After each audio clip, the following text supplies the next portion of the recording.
Hello everybody! So today I'm going to be showing off the speed paint for a piece that I did a little while ago as part of one of the prompts for Cringetober. I know, I made the Cringetober list and I'm still not done with it. I mean, next October is around the corner. Better late than never, right? Anyway, this piece is of one of my favorite TV shows that a close friend of mine introduced me to, called Don't Hug Me, I'm Scared. And this show, I don't know if you guys are familiar with it. I mean, I assume you are if you're watching, but I love it so much. It is so fun and gory and scary and mysterious, but also like hilarious and just so pleasant to look at. I'm really a huge fan of the bright puppet work, you know? I have some theories, because really, how are you gonna watch Don't Hug Me, I'm Scared and not come away with a couple new theories of your own, you know?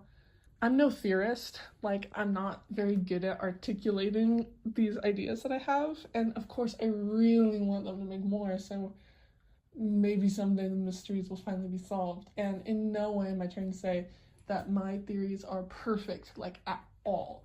I'm probably overlooking a bunch of details that I don't even notice. Anyway, my theory has to do with Red Guy. Now, I know that Yellow Guy is, like, objectively the main character. He's the only one whose parents we get introduced to, or, you know, parent, singular, I guess. He's the one who gets the batteries put in him and made smart. He's the one I'm drawing right now, actually. But he's also a puppet, just like the others. Well, not just like the others.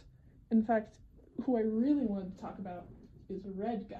He stands out to me because he's the only one of the main three that is played by, like, a person. And I know there are other characters that are played by people in costumes, and even Duck and Yellow Guy are also played by people in the first short, but still, he's the only one who's most commonly portrayed as a human. I mean, yeah, Yellow Guy is human looking, but he's also a robot. He runs on batteries. And then Duck, of course, is an animal. Sorry, but he is.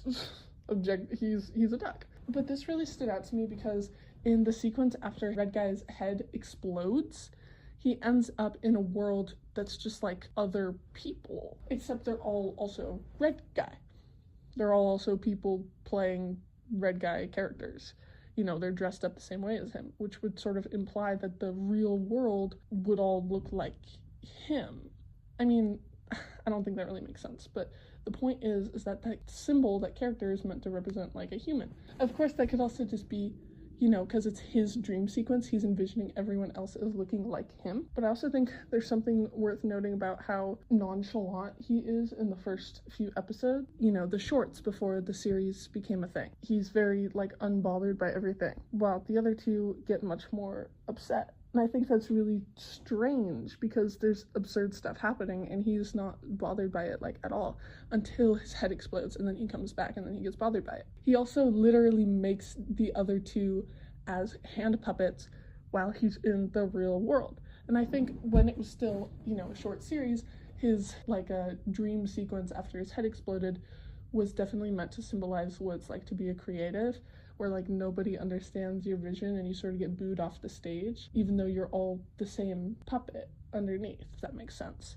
But now I think it has more to do, rather, I guess I think it's been sort of reworked into the plot line by making him, again, I don't know, there's just something so stark about the contrast of two characters that are puppets that are roughly the same size, and then one that is for some reason played by a human person, who also, when the three of them are offered a chance to escape, he's the only one who really seems like he wants to get out of there. He says, "We can't go back, I'm not going back into that house!" And it's like, why? Why does he want to escape so bad? Is it just to get rid of the monotony?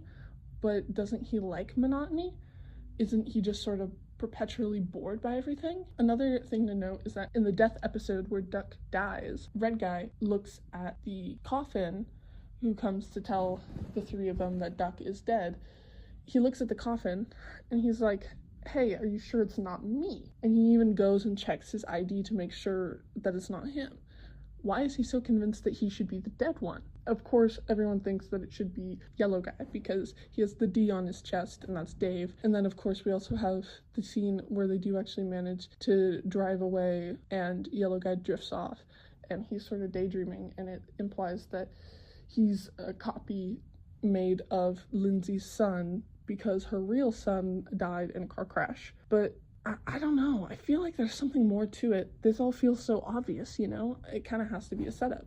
I mean, the show's been so intricate with the details. Just to sort of hand it over, especially when you have Lindsay say to Yellow Guy, "You're not my son." I feel like Red has a larger role to play in all of this. I mean, of course, I also feel like Duck has a larger role to play in all of this because he is the one who was dead. Maybe when Yellow Guy had his dream where he was hit by a truck, maybe that was wrong. Maybe it was Duck who got hit by a truck and it was a pet, you know? Because Duck did die, even though his grave had the name Dave on it. Maybe the reason Yellow Guy wears those overalls is because D is for Dave, the name of a dead pet, and Duck is the pet. And that could also be why he acts the most like brash out of the three of them, but is always treated as, you know, an animal, because he is an animal. Maybe he was a pet dog, or maybe even a pet bird, or just a bird in the neighborhood that Yellow Guy ran after. Maybe we've been getting it all wrong, and Yellow Guy isn't Dave. Duck really is Dave. And that's why you also have Duck and D that would match on Yellow Guy's shirt. That being said, that still wouldn't explain the whole connection with Red Guy. I'm still not entirely sure where he would come into play with all this, but I do think there's something, because he looks like a person. He has a really strong desire to, like, escape and get out of there, but I don't know. I'm really not entirely sure. And then, of course, there's the whole mystery of the book that would have had all the answers being put into the shredder. There's something to be said about Duck maybe representing a pet there, and him loving that shredder. Something to do maybe with the whole, like, oh, my dog ate my homework type deal. Well, I'll update you guys with another piece of art if I come up with any more compelling theories, but oh my god, please tell me any theories that you might have in the comments. I would love to hear about it. That being said, I really hope you enjoyed this drawing of Yellow Guy, and I'll see you all later. Bye!